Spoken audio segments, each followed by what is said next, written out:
when there's too many apocalypses, no one pays attention anymore. And I think that's one of the issues that the film touches on, is that no one seems to care about the problem or take it seriously. And it's like, yeah, well, when you beat your populace over the head with a new problem every day, you can't expect the next apocalyptic headline to grasp them any more differently. And that perhaps is a warning, a boy cries wolf warning about using super inflammatory rhetoric for every fucking issue just because it's convenient and easy to do and getting your point across.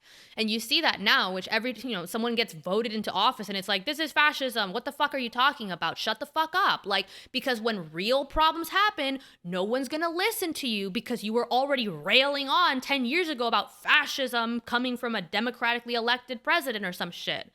This is not, things need to be discussed in a tempered, rational way, or else people become desensitized to alarmist rhetoric when there actually is a reason to be alarmist. But I think that we can. I think that the majority of human beings still do, actually. I think that in this podcast, we do it. I think that the majority of people that watch this podcast would do it. I think that we have a problem that is that the economic incentives of media organizations is to scare the fuck out of everybody. And I understand why they have to, because they need you to click that headline in order to sell advertising, to exist, to pay their employees, to continue on. So I get it, but that's a problem. And the only way out is to stop listening to it. That's the only way out. You have to, as a population, we have to show those business interests that we don't want that. That's no good. And then they'll change their model because they're doing what they need to do for money. That's what it is. And there was a very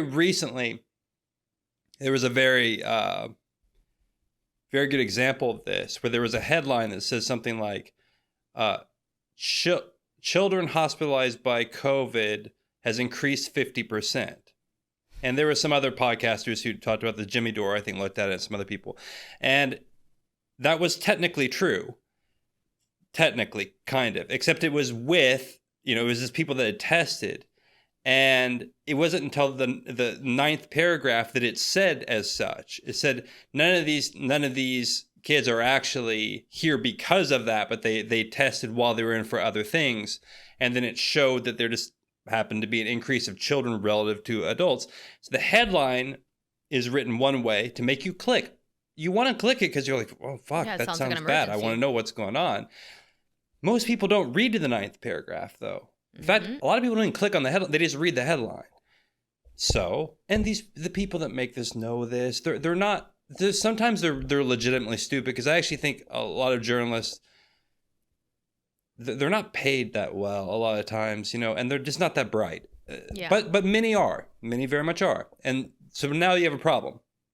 What am I supposed to do?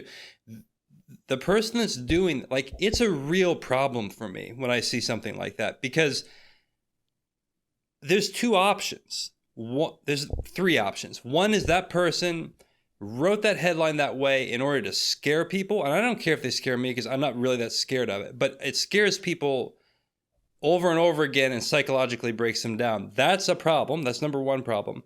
The other possibility is they didn't know what they were doing. But that's not even possible, because they write it out later in the article. And so it's a major, as long as this atmosphere of writing that way and disseminating media that way continues, this movie could be, this movie will play out, that would play out in reality, maybe not far from how it plays out here. Yeah, well, that's the point of the movie, is that if there was a real emergency and our systems are the way they are and people are the way they are, this is what would happen. And that's kind of something I don't think it's wrong. No, I'm not sure they're wrong. I mean, I don't know. I don't know if it would be that bad, but I mean, I do think that, again, I think the pandemic is should have been a wake-up call and should have been a warning, because luckily this is not a plague. It's not the plague. It didn't kill 30% of the population. So if there was the actual plague, like something that really genuinely had a high fatality rate for all of the age groups, especially younger, because that's what really fucks up a society, is when they start losing, a lot of their younger generations, because then they ain't nobody around anymore. Like, that's a problem. Those are the people that work jobs and have families, blah blah blah.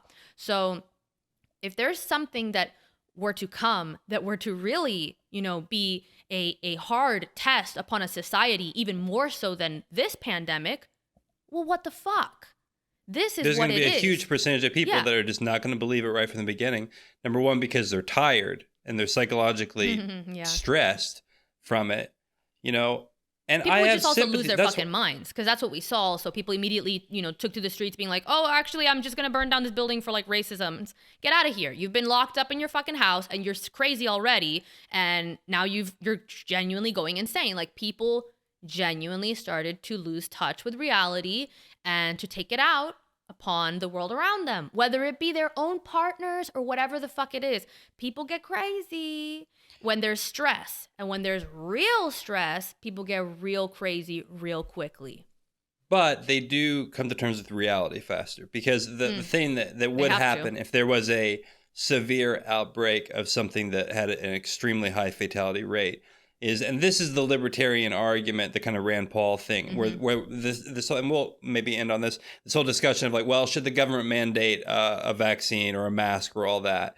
And, this is always a debate. And then someone says, well, but what if Ebola came out? Then wouldn't you want to mandate it? Because then it's obvious. The answer has to be, well, yeah, I guess then we would have to agree that the government does it. But the argument from the libertarian side says something like this, which is that if Ebola came out and you actually started seeing people drop dead in the street with blood flying out of their eyes, you wouldn't need a government mandate, because everyone would very much Run want to be to the clinic, yeah. Would want to do the things, get the vaccines, get the masks, and all that kind of stuff.